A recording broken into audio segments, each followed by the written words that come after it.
បាទសួស្តីអ្នកនរគ្នាវីដេអូនេះខ្ញុំនឹងបង្ហាញពីចំណុចទី1របៀបបន្ថែមនិងលុបស៊ីតចំណុចទី2របៀបបដូរឈ្មោះនិងដាក់ពណ៌ស៊ីតទាក់ទងនឹងចំណុចទី1របៀបបន្ថែមនិងលុបស៊ីតដើម្បីបន្ថែមស៊ីតគឺយើងចុចលើសញ្ញាបូកនេះតាមតម្រូវការដែលយើងចង់បន្ថែមជាទូទៅនៅពេលដែលយើងធ្វើការនៅលើកម្មវិធី Excel បាទគឺយើងតែងតែប្រើស៊ីតជាច្រើនអញ្ចឹងយើងត្រូវបន្ថែមតាមតម្រូវការរបស់យើងឬក៏យើងអាចចុច mouse ស្ដាំបាទលើស៊ីតណាមួយរួចចុចយក insert បាទយើងចុចយក worksheet ចុចយក OK ហើយដើម្បីលុបស៊ីតគឺយើងត្រូវចុច mouse ស្ដាំលើស៊ីតដែលយើងចង់លុបបាទហើយចុច delete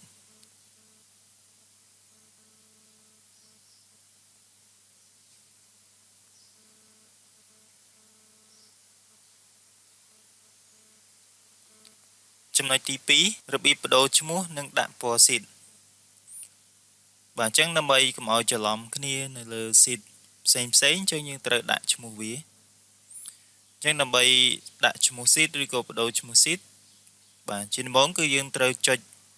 មកឆ្វេង2ដងលើស៊ីតដែលយើងចង់បដូរឈ្មោះហើយយើងធ្វើការដាក់ឈ្មោះថ្មី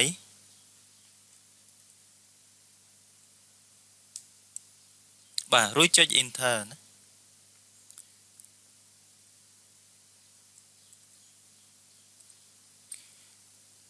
បាទយើងមិនបាច់ចុច enter ក៏បានដែរយើងចុចទៅលើ sheet ផ្សេងទៀតនោះវានឹង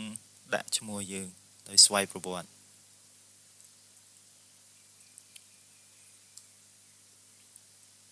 ហើយដើម្បីដាក់ពណ៌ sheet បាទយើងដាក់ពណ៌ sheet គឺដើម្បីកុំឲ្យច្រឡំគ្នាបាទដើម្បីកុំឲ្យច្រឡំ sheet គ្នាហើយយើងមានភាពងាយស្រួលក្នុងការធ្វើការអញ្ចឹងដើម្បីដាក់ពណ៌ sheet គឺយើងត្រូវចុច mouse ស្ដាំលើ sheet ដែលយើងចង់ដាក់ពណ៌ហើយចុចយក tab color បន្ទាប់មកគឺយើងចុចយកពណ៌ដែលយើងត្រូវការឬយើងអាចបាទចុចនៅទីនេះ more color ដើម្បីដាក់ពណ៌ផ្សេងទៀតទីនេះមានជម្រើស2 standard និង custom standard យើងអាចជ្រើសពណ៌ដែលមានស្រាប់ចំណែក custom យើងអាចបាទរើសពណ៌តាមតម្រូវការរបស់យើងអាចសេរីពណ៌វាបែបនេះ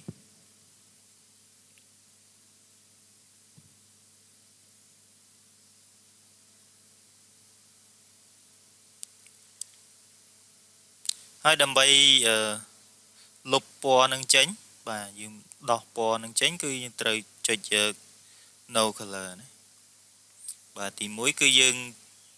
ចុចយក tab color ចុចយក no color អញ្ចឹងវានឹងដោះពណ៌ចេញហើយវានៅពណ៌ធម្មតា